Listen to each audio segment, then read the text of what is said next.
நெஃப்ரான்கள். இவைகள் சிறுநீரகத்தின் வடிவமாகவும் செயலாகவும் விளங்குகிறது. சிறுநீரகம் முழுவதுமே நெஃப்ரான்களால் ஆனவைதான். ஒரு சிறுநீரகத்தில் ஏறத்தாழ 13 லட்சம் நெஃப்ரான்கள் இருக்கும். ஒருவர் உயிர் வாழ குறைந்தது 4 to 4.5 லட்சம் நெஃப்ரான்கள் செயல்பட வேண்டியது அவசியமாக இருக்கிறது. எப்படி ஒரு பர்சுக்குள்ளே நிறைய பொருட்களை வைத்திருந்தால் அதற்கு ஒரு வடிவம் கிடைக்குமோ, அதுபோன்று தான் சிறுநீரகத்துக்கு நெஃப்ரான்களால் வடிவம் கிடைக்கின்றது. சிறுநீரகத்தின் முக்கியமான செயல்பாடு சிறுநீரை உற்பத்தி செய்தல். அந்த பணியை நெஃப்ரான்கள் செய்கின்றன. எனவே தான் இதனை சிறுநீரகத்தின் வடிவமாகவும் செயலாகவும் விளங்குகிறது என்று குறிப்பிடுகின்றனர். நெஃப்ரான்களின் பாகங்கள். இதனை தலை, உடல், வால் என்று 3 பகுதியை பிரித்து கொள்ளலாம். ரீனல் கார்பசல்ஸை தலைப்பகுதியாகவும், முன்னன்குழல், ஹென்லேயின் வளைவு, பின்னன்குழல் இந்த 3ஐயும் உடல் பகுதியாகவும், கலெக்டிங் டக்ட் என்று சொல்லக்கூடிய சேகரிக்கும் நாளத்தை வால் பகுதியாகவும் எடுத்துக்கொள்ளலாம். ரீனல் கார்பசல்ஸில் ஒரு பவுமான் கிண்ணமும் கிளாமரலஸும் இருக்கும். பவுமான் கிண்ணம்ங்கிறது வடிகட்டி மாதிரி. இந்த பவுமான் கிண்ணத்துக்குள் மெல்லிய தமனி உள்ளே நுழைந்து தந்துதிகளாக மாறி சுருளாக சுருண்டு பிறகு தமனியாகவே வெளியேறுகிறது. இந்த பவுமான் கிண்ணத்துக்குள் சுருண்டு இருக்கும் தந்துதிகளை தான் கிளாமரலஸ் என்று சொல்கிறோம். தமனி என்றால் ஆர்ட்ரி, தந்துதிகள் என்றால் கேப்லரிஸ். உள்ளே நுழையும் தமனியை விட வெளியே ஏறும் தமனியின் குறுக்களவு சிறியதாக இருக்கும். இந்த அளவின் வித்தியாசமே தந்துதிகளில் அழுத்தம் ஏற்பட்டு கழிவுகள் வடிய காரணமாக இருக்கின்றது. ஒரு நிமிடத்தில் கிளாமரலஸ் பவுமான் கிண்ணம் வழியாக 90 to 120 ml வரைக்கும் திரவத்தை வடிக்கின்றது. இதை தான் கிளாமரலஸ் வடித்தல் விகிதம், அதாவது கிளாமரலால் ஃபில்ட்ரேஷன் ரேட் என்று சொல்கிறோம். ஒரு நாளைக்கு 180 லிட்டர் வரைக்கும் கிளாமரலஸ் திரவத்தை வடிக்கின்றது. எனினும் வடிக்கப்பட்ட அனைத்து திரவமுமே வெளியேறுவதில்லை.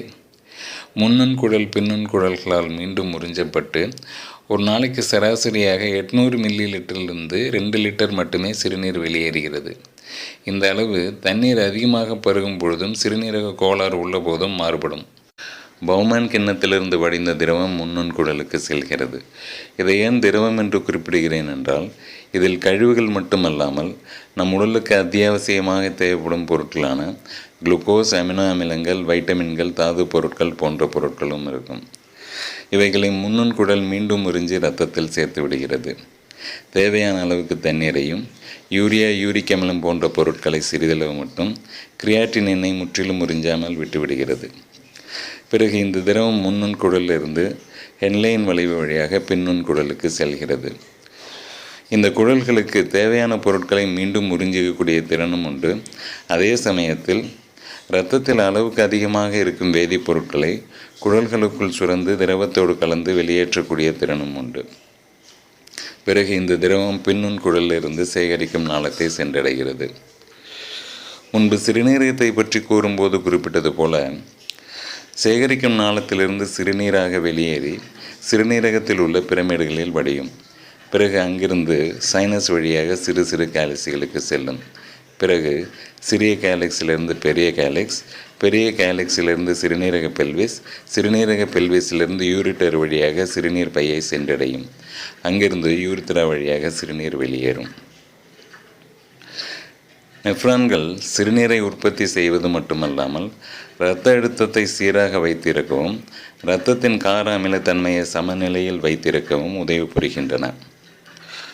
நம் உடலில் ஏதேனும் காரணத்தினால் நீரிழப்பு ஏற்பட்டு இரத்த அழுத்தம் குறையும் போது பிட்யூட்டரி சுரபியிலிருந்து ஏடிஎச் என்கின்ற ஆன்டிடயூரிட்டிக் ஹார்மோன் சுரந்து குடல்களுக்குள் செல்லும் திரவத்திலிருந்து நிறைய நீரை உறிஞ்சிக்கொண்டு சிறுநீர் வழியாக மேலும் நீர் இழப்பு ஏற்படாமல் தடுத்து, அதாவது இருக்கின்ற நீரை தக்க வைத்து கொண்டு குறைந்திருந்த இரத்த அழுத்தத்தை மீண்டும் சமநிலைக்கு கொண்டு வர நெஃப்ரான்கள் உதவி புரிகின்றன.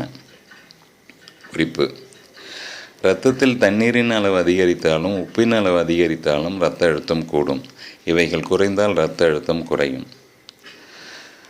இரத்தத்தின் கார அமிலத்தன்மையை சமநிலையில் வைத்திருக்கவும் நெஃப்ரான்கள் உதவி புரிகின்றன.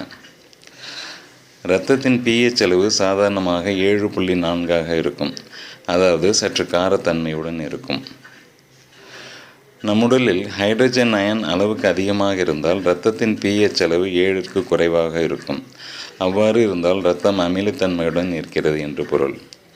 பைகார்பனேட் அயன் அதிகமாக இருந்தால் pHன் அளவு 7ற்கு மேல் இருக்கும்.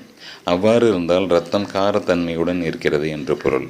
இதுபோன்று அளவுக்கு அதிகமாக இருக்கும் ஹைட்ரஜன் மற்றும் பைகார்பனேட் அயன்களை முன்னுண்குழல் பின்னுண்குழல்கள் தன் குழல்களுக்குள் சுரந்து தண்ணீராகவும் அமோனியாவாகவும் மாற்றி சிறுநீர் வழியாக வெளியேற்றி விடுகிறது. இவ்வாறு இரத்தத்தின் கார அமிலத்தன்மை சமமாக பராமரிக்கப்படுகின்றது.